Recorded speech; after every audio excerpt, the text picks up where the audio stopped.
Bismillahirrahmanirrahim. Assalamualaikum warahmatullahi wabarakatuh. Innal hamdalillah nahmaduhu wa nasta'inuhu wa nastaghfiruh wa na'udzu billahi min syururi anfusina wa min sayyiati a'malina. May yahdihillahu fala mudhillalah wa may yudlil fala hadiyalah. Asyhadu an la ilaha illallah wahdahu la syarikalah wa asyhadu anna Muhammadan abduhu wa rasuluh sallallahu alaihi wa ala alihi wa ashabihi wa man tabi'ahum bi ihsan ila yaumiddin, amma ba'd. Ikhwan wal akhwat rahimani wa rahimakumullah. Alhamdulillah, pada sore hari ini kita kembali berkumpul di tempat ini di atas nikmat Allah Subhanahu wa taala, hidayah dan taufik darinya, nikmat kesehatan dan kesempatan yang Allah Subhanahu wa taala berikan kepada kita. Di antara bentuk nikmat dan kebaikan yang Allah Subhanahu wa taala berikan kepada kita adalah Allah Subhanahu wa taala memberi kita hidayah dan kemudahan melakukan sebab-sebab yang membuat kita selamat di kehidupan dunia ini dan selamat nanti di kehidupan akhirat. Dan di antara salah satu nikmat itu yang membuat kita selamat dunia dan akhirat adalah kita berucap kebaikan. Tidak berkata kecuali dengan kata-kata yang baik. Ini sudah diperintahkan oleh Allah Subhanahu wa taala di dalam Al-Qur'an. Agama kita itu selalu mengajak untuk berucap dengan ucapan yang baik. Allah berfirman di surat Al-Baqarah 83, "Wa qulu lin-nasi husna," dan ucapkanlah kepada manusia perkataan yang baik. Juga firman Allah Subhanahu wa taala di surat Al-Ahzab ayat 70, "Ya ayyuhalladzina amanu taqullaha wa qulu qawlan sadida." Wahai orang-orang yang beriman, bertakwalah kepada Allah dan ucapkanlah perkataan yang baik. Dua ayat ini dalam surah Al-Baqarah dan dalam surat Al-Ahzab adalah merupakan perintah langsung dari Allah Subhanahu wa taala kepada kita hambanya, yang menunjukkan bahwa berucap dengan ucapan yang baik, berkata dengan perkataan yang baik adalah kewajiban bagi setiap kita muslim dan muslimah. Karena diperintahkan. Karena kaidah dalam pendalilan adalah al-aslu fil awamir al-wujub. Asal dalam perintah itu wajib. Kita sebagai muslim wajib berucap, wajib berkata dengan ucapan dan perkataan yang baik. Karena ini adalah perintah dari Allah Subhanahu wa taala. Kita dianjurkan untuk berkata jujur. Kita dianjurkan berkata jujur. Iya. Walaupun pahit. Ucapkan yang benar. Ucapkan yang benar. Qulil haqqa walau kana murra. Ucapkanlah yang benar walaupun itu pahit. Walaupun itu akan membuat mungkin sakit hati, tapi kalau itu jujur, maka kita dianjurkan. Kata Nabi sallallahu alaihi wasallam, "Alaikum bis-sidq." Wajib bagi kalian untuk selalu jujur. Itu termasuk ucapan kebaikan. Wa inna sidqa yahdi ilal bir wa innal birra yahdi ilal jannah. Karena selalu berucap dengan ucapan yang jujur itu akan mengantarkan kepada kebaikan, dan kebaikan akan mengantarkan kita kepada surga. Jadi ujung-ujungnya adalah surga. Ini adalah masuk ucapan baik. Di antara ucapan yang baik adalah ucapan yang lembut. ucapan yang lembut. Ketika Allah Subhanahu wa taala mengutus Nabi Musa dan Nabi Harun kepada manusia yang paling jahat, Fir'aun. Manusia yang paling durhaka. Apa kata Allah? Wa qula lahu qawlan layyina. Ucapkan kepadanya ucapan yang lembut. Ini kepada Fir'aun. Kepada Fir'aun. Bagaimana lagi kalau kita ini berucap sesama muslim? Bagaimana lagi kalau kita berbicara dengan muslimah? Ya, sesama mukmin. Tentunya kita dianjurkan untuk berkata dengan ucapan yang lembut. Di antara ucapan yang baik yang dimaksud dalam ayat juga adalah ucapan yang memberi manfaat. Ucapan yang ada manfaatnya untuk dunia ataupun untuk akhirat. Ketika ucapan kita adalah ucapan yang memberi manfaat, misalnya kita sampaikan ke orang, si fulan bagus, baik, dibantu misalnya. Itu namanya kita memberikan syafaat dan memberikan manfaat. Kata Nabi, isfa'u tu'jaru. Berikan syafaat.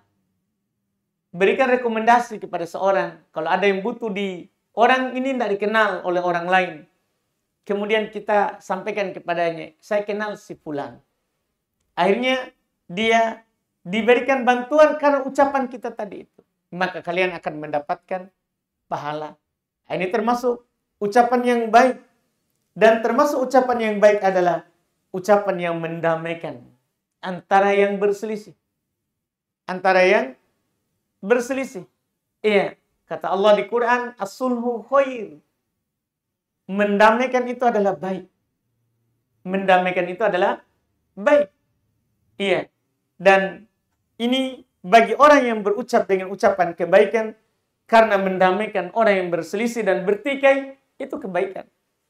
Itu kebaikan, karena kita ini sesama muslim dilarang saling menjauhi. Kata Nabi, la tadabaru, jangan saling membelakangi. Satunya datang berpaling, satunya lagi berpaling. Tidak boleh. Ini sesama muslim. Apalagi kalau kita muslimnya adalah antara ibu dan anak, antara saudara dan saudaranya. Tentunya lebih lagi. Tidak boleh la tadabaru. Jangan kalian saling membelakangi. Wa kunu ibadallahi ikhwana. Jadilah hamba Allah itu yang bersaudara. Walaupun kita tidak seibu sebapak, dianjurkan kita bersaudara. Apalagi kita seibu dan sebapak. Apalagi kita seibu dan sebapak. Dan siapa yang mendamaikan orang yang lagi berselisih antara seorang anak dan ibunya, antara seorang anak dan bapaknya, antara seorang saudara dan saudaranya, muslim yang satu dengan muslim yang lain, muslimah yang satu dengan muslimah yang lain, maka dia telah berucap yang baik. Yang diperintahkan tadi di Quran, ada di surat Al-Ahzab, ya, wa qulu qawlan sadida. Ucapkanlah dengan ucapan yang benar, ucapan yang baik. Dan juga firman Allah, wa qulu linnasi husna. Ucapkanlah kepada orang perkataan yang baik. Ucapkanlah kepada orang perkataan yang baik. Ini adalah hal-hal yang bernilai kebaikan, dan ucapan yang baik juga adalah tentunya menunjuki orang kepada kebenaran. Iya, dan memang kita dianjurkan dalam agama kita ini untuk saling menasehati dalam kebenaran. Kata Nabi, ad-dinun nasih. Agama itu nasihat. Agama itu adalah nasihat. Makanya agama ini nasihat untuk, kata Nabi SAW, untuk ulama, untuk umara, untuk awam nas bahkan. Untuk orang yang awamnya dari kalangan manusia. Dan juga Allah Subhanahu wa taala berfirman, wa tawasau bil haqq. Dan saling berwasiat terhadap kebenaran. Saling berwasiat terhadap kebenaran. Ini adalah termasuk ucapan kebaikan. Iya, ucapan yang baik itu membawa kebaikan dunia akhirat. Makanya dalam hadis yang diriwayatkan oleh Imam Al-Bukhari dan Imam Muslim dari Abu Hurairah radhiyallahu taala anhu, Nabi sallallahu alaihi wasallam bersabda, "Man kana yu'minu billahi wal yaumil akhir falyakul khairan aw liyasmut." Siapa yang beriman kepada Allah dan hari akhirat, hendaklah dia berkata baik atau diam. Pokoknya kalau dia beriman kepada Allah dan beriman terhadap hari perjumpaan dengan Allah, berkatalah dengan perkataan yang baik atau diam. Karena ini ciri orang beriman. Ciri orang yang selamat dunia dan selamat akhiratnya. Selamat akhiratnya. Iya. Maka tentunya jika kita bisa berkata baik, ucapkanlah. Dan jika kita tidak mampu berkata dengan ucapan yang baik, diam saja. Itu lebih bagus anjurannya. Kalau memang kita bisa berkata baik, ucapkan, katakan, wa qulu linnasi husna, ucapkanlah kepada manusia ucapan yang baik. Ya, ucapan yang lembut. Kalau bisa. Tapi kalau tidak bisa, lebih baik kita diam. Karena pilihannya cuma itu. Pilihannya cuma dua. Kata Nabi, man kana yu'minu billahi wal yaumil akhir. Siapa saja yang beriman kepada Allah dan hari akhirat, faliyakul khairon. Perintah pertama, ucapkanlah ucapan yang baik. Ucapkanlah perkataan yang baik. Kalau tidak, pilihan kedua.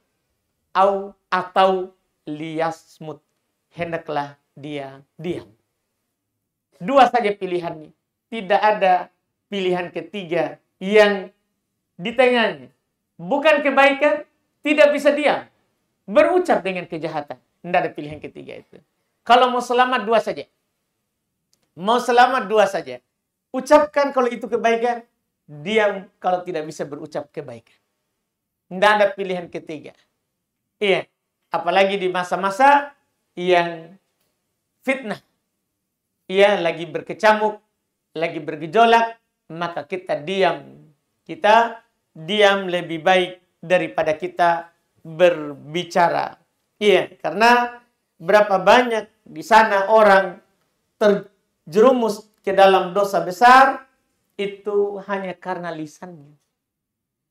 Iya, banyak orang jatuh dalam berdusta, mengumpat, mengadu domba, menghina, mencela, mengolok-olok, menyebarkan aib. Ini semua dosa besar. Itu karena lisan. Berdusta, Nabi katakan, wa iyyakum wal kadzib. Hati-hati kalian dusta. Hati-hati kalian dari berdusta. Fa innal kadzib yahdi ilal fujur. Karena berdusta akan mengantarkan kepada kefajiran, dosa dan maksiat. Wa innal fujur yahdi ilan nar. Dan kefajiran itu akan mengantarkan kepada neraka. Na'udzubillah. Hati-hati dari mengumpat. Ya. Mengadu domba. Hati-hati. Ya.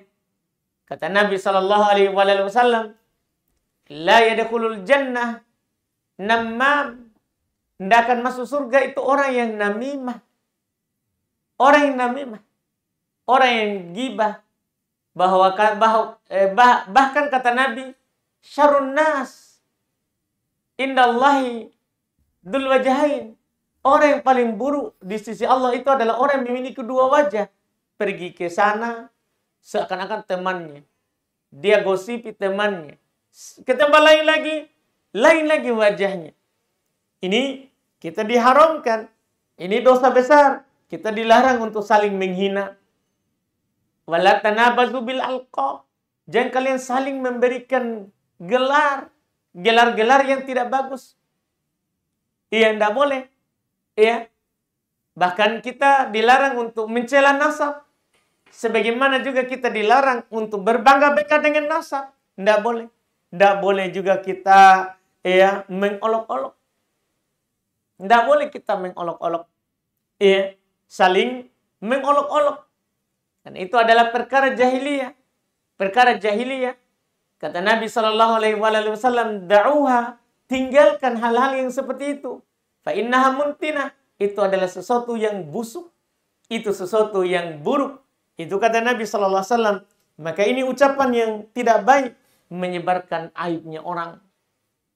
Aib itu, kalau ada orang jatuh dalam dosa ketika Allah tutup, tidak boleh kita pergi ceritakan. Iya. Kecuali dia sendiri yang bercerita, itu urusannya. Karena semua dosa itu dimaafkan kecuali yang terang-terangan. dilakukan, yaitu orang sebenarnya bersembunyi dalam melakukannya. Setelah itu dia ceritakan ke orang, tadi malam saya berbuat dosa, tadi malam saya berbuat maksiat. Nah, ini adalah hal yang tidak bagus. Maka karena ini adalah masuk aib. Karena ini adalah masuk aib di dalam kehidupan seorang muslim, di dalam kehidupan seorang muslimah, Allah telah menutupnya, maka biarkan hal tersebut tertutup. Biarkan hal tersebut tertutup. Ya. Dalam hadis yang diriwayatkan oleh Al-Imam Al-Bukhari, demikian pula dari Abu Hurairah radhiyallahu taala anhu, beliau telah mengingatkan, wa inna rajula la yatakallamu bil kalimati min sakhatillah la yulki laha balan yahwi biha fi jahannam na'udzubillah. Sungguh ada seorang hamba berbicara dengan satu kalimat yang mendatangkan kemurkaan Allah. Dia tidak pedulikan ucapannya. Dia tidak peduli itu adalah merupakan mengolok saudaranya yang lain, menyebabkan aib saudaranya yang lain, mencela saudaranya yang lain, menghina saudaranya yang lain, mengadu domba saudaranya yang lain, berdusta. Dia tidak terlalu pedulikan itu. Pokoknya yang penting dia berbicara. Orang seperti ini, kata Nabi, ternyata itu akan mencampakkannya, membuatnya jatuh ke dalam neraka jahanam. Ke dalam neraka jahanam. Bahkan la yulki lahabal, dia anggap sepele. Dia tidak pedulikan lagi itu ucapannya, kan dianggap ringan. Maka hal yang seperti ini akan melemparkannya ke dalam neraka. Maka jangan meremehkan satu kalimat, satu kata. Mungkin ia bohong ringan, tapi dosanya berat. Mungkin itu sindiran, umpatan tajam, ya, ringan mungkin diucapkan, tapi itu melukai hati banyak orang. Maka jagalah lisan kita. Kita ketika berbicara di hadapan manusia, jaga lisan. Ketika kita berbicara sekarang di media sosial, berstatus, jaga yang kita ketik. Jaga yang kita ketik. Jangan sampai bernilai dusta. Jangan sampai bernilai adu domba. Jangan sampai bernilai mengejek orang. Mengolok-olok orang. Iya. Jangan sampai itu. Maka jaga sekali lagi. Kita berbicara di media sosial. Dan jaga ketika kita berbicara bahkan di depan anak-anak. Bahkan ketika menanggapi berita. Jaga ucapan dalam menanggapinya. Kalau itu berita tidak jelas, jangan langsung ngomong. Tasabut dulu, perjelas dulu. Kata Allah subhanahu wa ta'ala di Quran, ya ayyuhalladzina amanu in ja'akum fasikun binaba'in fatabayyanu. Wahai orang-orang yang beriman, jika datang fasik, berita dari orang yang tidak jelas,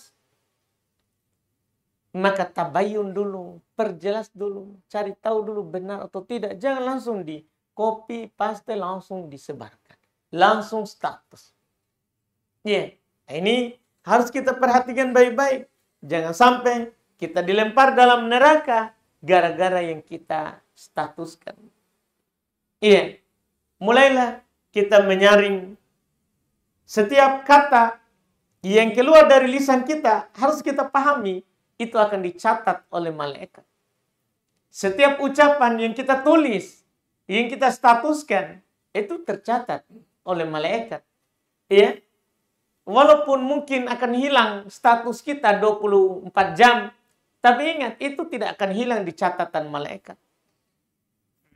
Bisa saja kita pesan status, langsung kita hapus. Tapi apakah kita bisa jamin di catatan malaikat terhapus? Hati-hati. Ini bukan masalah ringan. Ini bukan masalah sederhana. Iya. Ini bukan masalah sederhana. Ingat kata Allah Subhanahu wa taala di Quran, "Ma yalfidhu min qaulin illa ladaihi raqibun atid." Tidak ada satu lafaz pun yang diucapkan oleh manusia kecuali di sisinya ada malaikat yang selalu mengawasi dan selalu mencatat. Diawasi apapun yang kita ucapkan dan dicatat setiap kata yang kita ucapkan. Itu harus kita pahami, harus kita berhati-hati. Lisan ya yang baik itu akan menjadi pemberat timbangan amalan kita nanti di hari kiamat. Lisan yang baik, ucapan kita dengan ucapan kebaikan itu akan membuat kita ditinggikan derajatnya di hari kiamat. Kata Nabi sallallahu alaihi wasallam, "Innal abda la yatakallamu bil kalimati min ridwanillah la yulqi laha balan yarfa'uhu Allahu biha darajat." Sesungguhnya seorang hamba betul-betul dia berbicara, berucap dengan satu kalimat, cuman yang dia ucapkan itu adalah merupakan hal yang diridhoi oleh Allah. Misalnya setelah makan, kita bilang Alhamdulillah. Allah ridho kalau kita bilang Alhamdulillah setelah makan.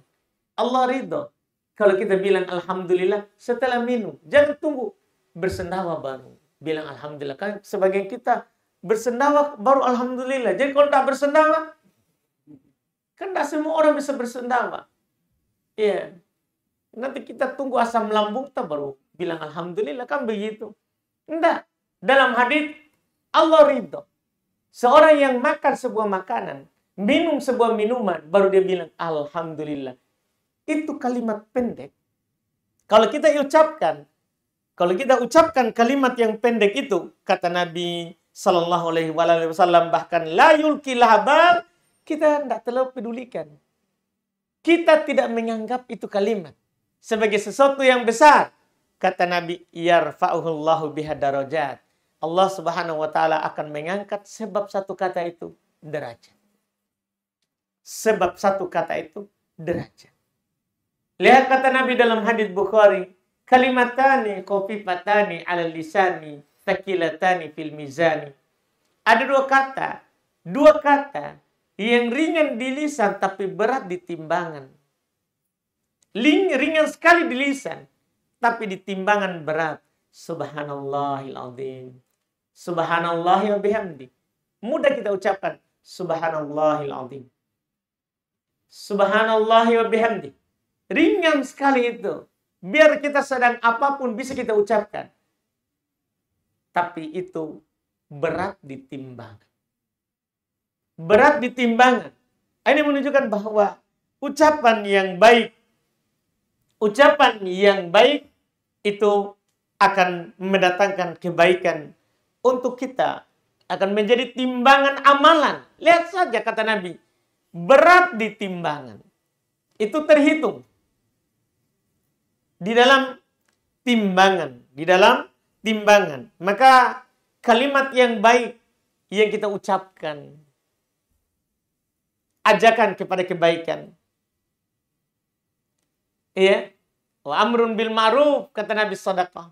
Mengajak orang kepada kebaikan, sedekah. Ya. Nasihat yang ikhlas. Itu ucapan kebaikan. Bahkan ucapan salam. Kita bilang Assalamualaikum. Ucapan kebaikan. Satu kalimat dzikir. Itu ucapan kebaikan. Satu kata saja mungkin penyemangat untuk saudara kita. Membuat dia bisa semangat beribadah, semangat sholat, semangat puasa, semangat bersedekah. Satu kata yang kita ucapkan, itu ucapan kebaikan. Itu adalah ucapan kebaikan. Iya. Doa yang kita ucapkan kepada orang yang berbuat baik kepada kita. Ada orang berbuat baik kepada kita, kita doakan. Kita katakan misalnya jazakallahu khairan. semoga Allah membalasmu dengan yang lebih baik. Itu telah membalas orang berbuat baik. Itu adalah ucapan kebaikan. Ya, ucapan kita barakallahu fiik, itu ucapan kebaikan. Ucapan kita bahkan masya Allah, ucapan kebaikan. Jelas kata Nabi, fi kulli tasbihatin sadaqah. Setiap kita bertasbih itu sedekah. Wa fi kulli tahmidatin sadaqah. Setiap kita bertahmid, ucapkan alhamdulillah, sedekah. Wa fi kulli takbiratin sadaqah. Setiap kita bertakbir berarti kita bersedekah. Wa fi kulli tahlilatin sadaqah. Setiap kita ucapkan la ilaha illallah, sedekah. Ini adalah ucapan-ucapan kebaikan dan banyak lagi. Banyak lagi ucapan-ucapan kebaikan. Ucapan-ucapan kebaikan. Makanya sekali lagi Allah Subhanahu wa taala menyebutkan di antara ciri mukmin, di antara ciri orang yang tidak merugi di dalam kehidupan dunia ini yang Allah sebutkan di surat Al-Asr adalah watawasau bis sabri watawasau bil haqqi. Ya, watawasau bil haqqi watawasau bis sabr. Mereka ada selalu mewasiati untuk mengucapkan kebaikan dan mereka selalu mewasiati, menasihati untuk selalu bersabar. Ini yang disebutkan oleh Allah Subhanahu wa taala. Maka al-ikhwan wal akhwat, muslim dan muslimah, ya, kita harus pahami baik-baik bahwa berucap dengan ucapan yang baik adalah merupakan ibadah kepada Allah sebenarnya. Sangat banyak ayat, sangat banyak hadis kalau kita mau menyebutkan dalam bab ini.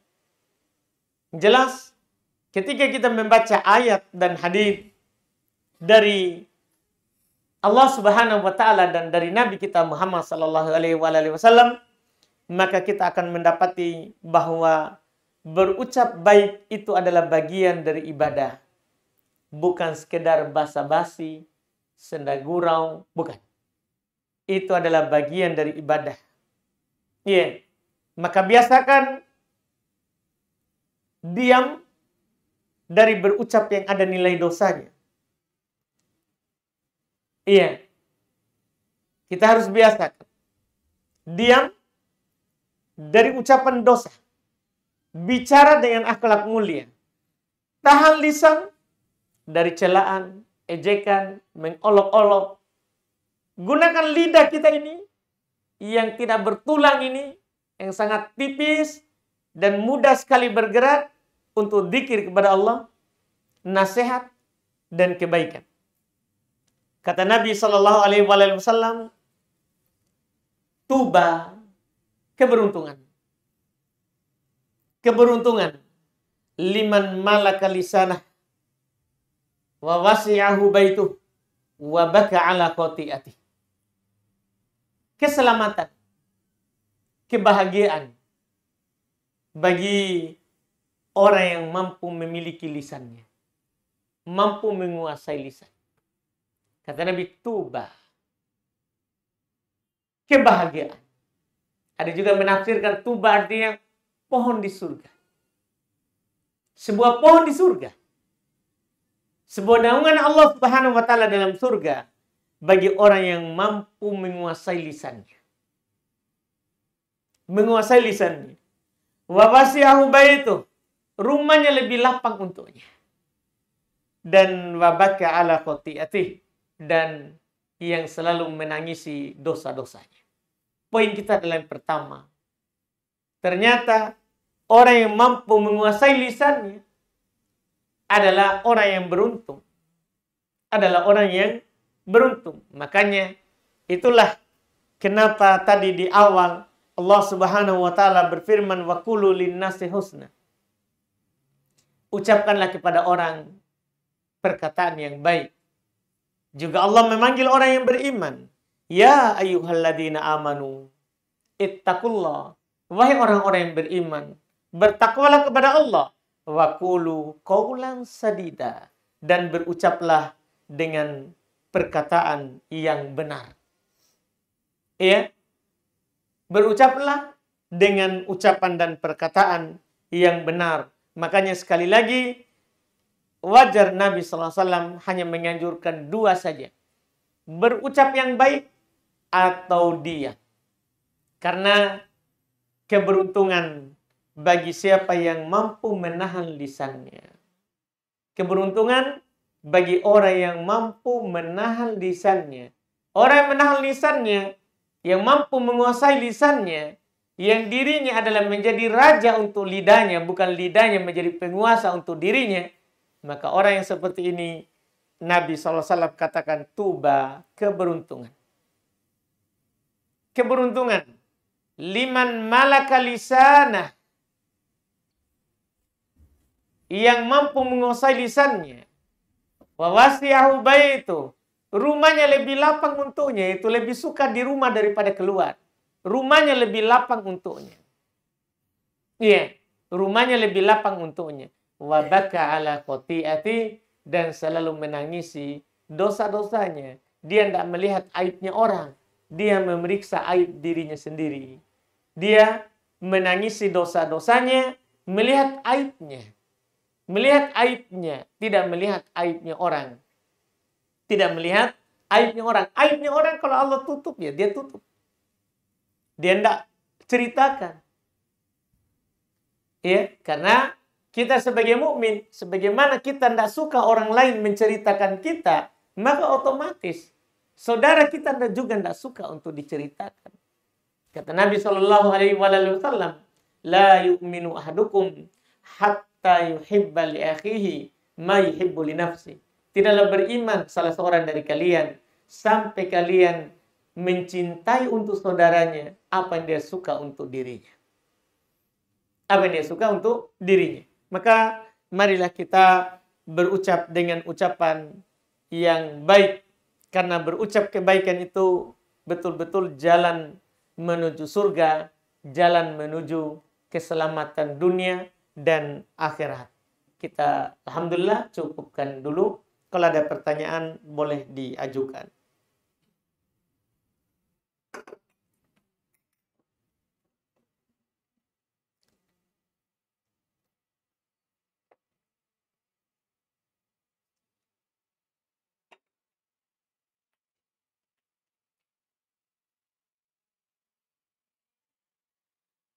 Bismillah, sini ada pertanyaan pertama. Assalamualaikum.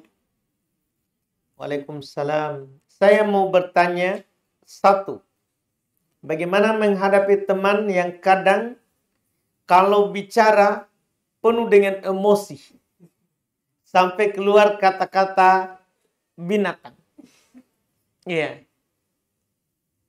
Kalau yang seperti ini, kalau kita tahu itu merupakan sifatnya, tabiatnya, itu yang pertama ya. Misalnya kita, kalau di Makassar ini kan ada biasa orang anak lorong. Beda dengan anak kota yang di lingkungannya. Nabi SAW, ketika kita sudah tahu seperti itu, beliau memaafkan. Sebenarnya. Nabi beda menyikapi orang kota dengan orang Arab pedalaman. Orang Arab orang kota, dia sudah tahu bahwa la tarfa'u aswatakum fawqa sautin Nabi. Jangan kalian mengangkat suara kalian di atas suaranya Nabi. Jadi, Masya Allah sahabat dulu itu, kalau di kita sekarang penuh dengan ketegangan, mungkin. Tapi karena mereka adalah dengan keimanan, mereka melakukan hal itu. Jadi dalam Quran dikatakan, jangan kalian mengangkat suara kalian di atas suaranya Nabi. Oh, orang Arab pedalaman. Dia dari jauh teriak pada Nabi, ya Rasulullah, ya Muhammad. Dia teriak. Nabi memaklumi orang pedalaman ini. Maka Nabi juga menjawab dengan keras. Ya, supaya, kenapa Nabi kasih keras juga suaranya? Supaya tidak batal itu amalannya. Karena orang mengangkat suaranya di atas suaranya Nabi waktu Nabi ada itu. Batal amalannya. Maka Nabi menjaga orang. Jadi kita kalau tahu saudara seperti ini, dia pokoknya meledak terus. Kala-kala popcorn pokoknya meledak semua ucapannya. Iya. Kalau kita sudah tahu begitu, kita perlakukan dia. Maafkan ucapannya itu karena memang begitu. Memang begitu. Kalau ada orang tersinggung misalnya, kita sampaikan ke orang itu. Dia memang begitu. Dia memang meledak-meledak. Tidak ada yang tahan itu kalau dia mau bilang. Itu harus kita pahami. Jadi kalau sudah tahu, itu sikapnya Nabi. Ini contoh. Maksudnya Nabi perlakukan orang seperti itu karena belum tahu orangnya. Belum tahu adalah orangnya. Ini cara kita. Kalau sudah tahu begini, maka maklumi saja. Sambil kita sampaikan kepada dia. Sambil diajarkan seperti Nabi. Seperti Nabi. Ia mengajarkan orang Arab pedalaman. Bagaimana harusnya berucap. Ya. Dan bagaimana harusnya bersikap. Diajarkan. Sambil diajarkan. Tidak boleh begitu kalau Muslim. Jangan jadikan lisannya itu kebun binatang. Kita sampaikan. Kita nasihati. Kita sampaikan. Walaupun kadang keluar lagi. Kan kebiasaan. Kebiasaan. Iya. Jadi kita yang perlakukan dia sebagaimana kebiasaannya dulu sambil kita menasehati. Karena al-hilm bit-tahallum. Sifat santun itu dengan belajar kesantunan. Jadi orang itu biasanya sudah lahir keras begitu. Perengainya, akhlaknya sudah keras. Maka kata Nabi, sifat santun, sifat lembut, bit-tahallum, dengan mempelajarinya. Berusaha. Jangan juga yang berbicara keras ini bilang, begitu memang saya, maaf kami. Kita tahu jadi diri tapi begitu. Berusaha mati ubah. Tidak bisa juga kita pasrah. Bilang begitu memang. Tidak. Kita latih. Kita latih. Kalau kita sudah sadar kita memang begitu, ya kita perbaiki. Kita latih diri kita. Ya, kita latih diri kita. Jangan ya pasrah dengan kebiasaan itu. Makanya Nabi sekali lagi mengajarkan orang-orang Arab pedalaman. Bagaimana harusnya berucap. Bagaimana harusnya berbuat. Mereka diajar. Mereka diajar dalam hal tersebut. Wallahualam.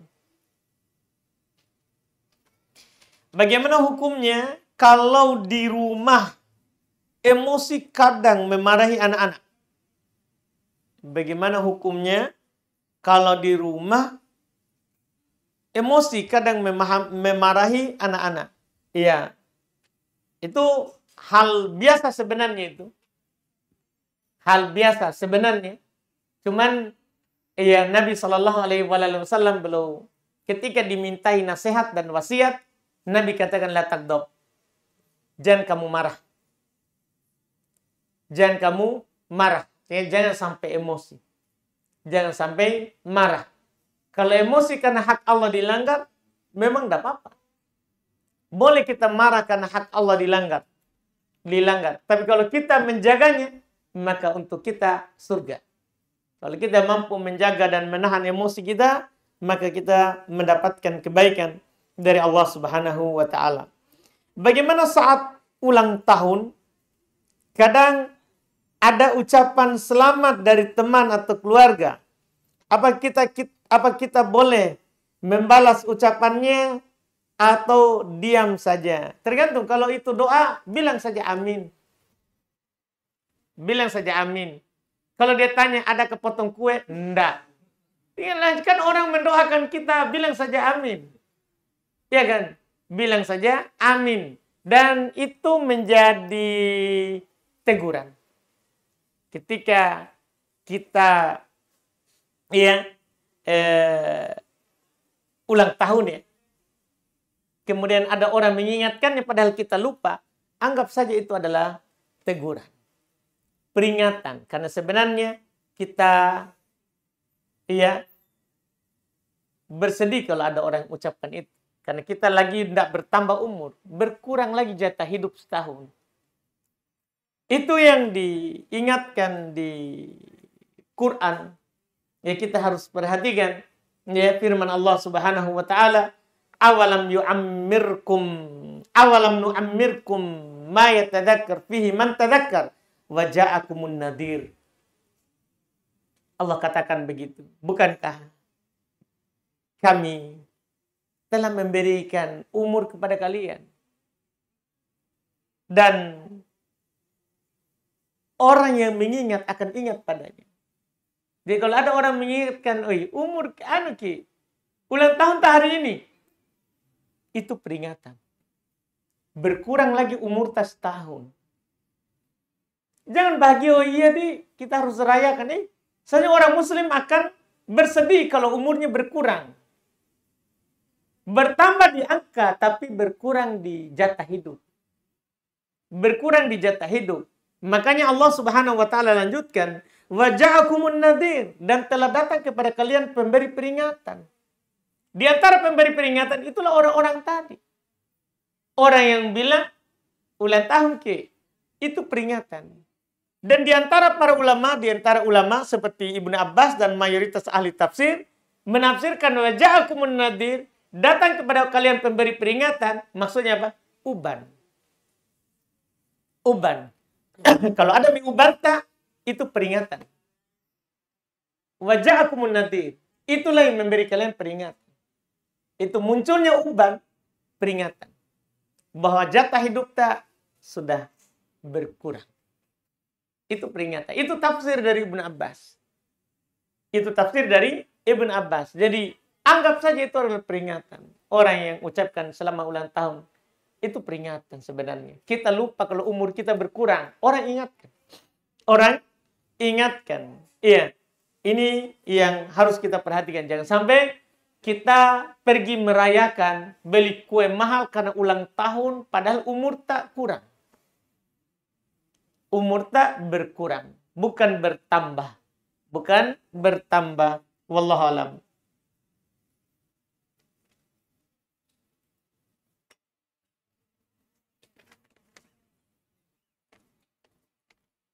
Wah, ini Masya Allah. Satu kertas tak 3 ya. Itu tadi kertas pertama. Ini kertas kedua. 3 lagi ya. 1, 2, 3. Bismillah. Apakah jarak safar ada ketentuannya untuk akhwat? Sebenarnya sepakat para ulama kalau 70 kilo ke atas safar. Kalau 70 kilo ke atas. Mereka hanya berselisih kurang dari itu. Dan yang benarnya dipilih oleh Syekhul Islam Ibnu Taimiyah, Ibnul Qayyim, Syekh Ibnu Utsaimin, Syekh Al-Albani, Syekh Mukbil, mereka mengatakan kembali ke uruf, ke kebiasaan orang setempat. Kalau dia bilang ke situ biasanya orang, saya safar dulu, maka safar. Walaupun jaraknya adalah kurang dari 80 km. Jadi kembali ke kebiasaan orang. Iya, orang kalau ke sana safar atau tidak. Iya, safar atau tidak. Misalnya dia ke Malino, saya safar ke Malino dulu. Safar itu tergantung kebiasaan ucapannya orang. Iya. Atau dia bilang saya ke Maros dulu. Tidak pernah dia bilang saya safar Maros dulu. Berarti ke Maros bukan safar. Itu yang diperhatikan. Wallahualam. Pertanyaan kedua, bagaimana kalau kita tidak tahu apa salah kita pada orang muslim yang ketemu tiba-tiba buang muka? Wah, dan memusuhi kita. Dan saya pilih diam. Apakah saya berdosa? Pertama tunggu dulu. Siapa tahu dia tidak berbuang muka. Cuma lagi besar masalahnya. Jadi kita lewat, dia tidak lihat. Karena lebih besar masalahnya daripada kita. Bisa saja begitu. Jadi ada orang kalau kita tanya, kenapa kita dibuang muka? Oh, mohon maaf, tadi saya pikir utangku di sana. Selesai masalah. Iya. Dia kadang lewat, tapi dia pikir ada masalahnya di tempat lain. Sehingga kita bilang buang muka, tapi sebenarnya dia lagi menghayal. Kan begitu. Lihat dulu saja. Iya, kalau bukan kebiasaannya seperti itu, belum tentu buang muka karena benci. Tapi kalau betul-betul dia buang muka karena tidak suka kita dan sementara tidak ada masalah, maka jangan kita diamkan. Malah kita yang tegur. Kita yang salam. Assalamualaikum. Tanya kabarnya, gimana kabar tak? Kita yang tanya. Jangan dibalas buang muka dengan buang muka. Jangan. Iya. Kalau dia buang muka ya kita yang salam, kita yang senyumi. Ya karena setiap senyumnya kita itu sedekah. Setiap salamnya kita adalah sedekah. Iya. Kemudian pertanyaan ketiga di kertas kedua ini, dosakah kita apabila sholat tahajud sudah 4 rakaat, tiba-tiba ada rasa membuang air dan saya berhenti terus saya berhenti baru disambung. Nggak dosa ya, cuman ini kalau ada rasa buang air, enggak. Jangan dibatalkan sampai memang yakin ada yang keluar. Kalau hanya rasa-rasanya, enggak boleh. Kalau hanya dirasa buang angin, hanya dirasa buang air, tapi belum kita pastikan, lanjut saja. Lanjut saja. Karena harus diyakini dulu bahwa memang sudah ada yang keluar. Kalau kentut, cium bau dengar bunyi kalau kentut. Kalau kita cium bau dengar bunyi, berarti batal. Kalau hanya sekedar rasa-rasanya ada yang tertiup keluar, belum. Lanjut saja. Lanjut saja. Kemudian kalau kita memang jelas ada yang keluar, kemudian kita batalkan, kemudian nanti kita sambung, tidak dosa. Tidak berdosa, wallahualam. Wah, Masya Allah. Alhamdulillah ini dua. Kurang satu di kertas yang ketiga ini. Ini terakhir ini kertas ketiga ada 2. Ustadz izin bertanya, kalau kita baru hafal surah, lalu kita mencoba baca dalam sholat, tapi masih terbata-bata, belum lancar. Kadang kita terdiam sejenak untuk mengingat. Bagaimana itu Ustadz? Apa kita berhenti saja di situ, kalau lalu kita ruku atau ganti surah lain? Enggak, kalau kita masih bisa mengingatnya, enggak apa-apa kita ulang dulu ayat sebelumnya. Sampai kita mengingat. Kalau enggak bisa sama sekali, boleh langsung ruku. Karena bacaan setelah surah Al-Fatihah sunnah. Jadi kalau kita pun enggak baca, enggak masalah. Tapi kalau kita baca dan kita lupa ayat setelahnya, enggak apa-apa kita ulang dulu ayat sebelumnya. Dan kalau enggak hadir juga ayat lagi setelahnya, boleh kita langsung ruku. Boleh kita langsung ruku. Kemudian pertanyaan berikutnya, kalau anak kita menitipkan uang di rekening kita, otomatis dana itu atas nama kami. Biasanya pihak bank kalau melihat dana kita agak banyak, pada saat tanggal kelahiran kita, mereka mengirimi kue atau hadiah. Padahal itu bukan uang kita, cuma dititip saja. Bagaimana hukumnya dengan hadiah tersebut, Ustaz? Apa kita bisa memakan kue tersebut? Kue itu kalau dikasih di bank karena simpanan kita, ribanya itu. Itulah ribanya. Maka tidak boleh kita memakannya. Tidak boleh kita mengambil, menggunakan, bukan mengambil ya, menggunakan yang dikasih oleh bank apapun itu. Payung, piring. Tidak boleh kita menggunakannya. Kita kasih orang. Kalau kita dikasih payung dari bank misalnya, karena kita punya simpanan uang, maka kita ambil yang dia kasih dan kasih ke miskin. Kasih ke miskin. Seperti tadi kue tadi, dikirim pada saat tanggal ulang tahun kita misalnya, kita kasih ke miskin. Yang dari bank ya, yang dari bank. Yang dari bank. Semua pemberian dari bank halal untuk miskin, haram untuk yang menyimpan uang di situ. Haram untuk yang menyimpan uang di situ. Alhamdulillah kita cukupkan, mudah-mudahan bermanfaat. Kita tutup. Subhanaka hamdik, asyhadu an la ilaha illa anta astaghfiruka wa atubu ilaik. Assalamualaikum warahmatullahi wabarakatuh.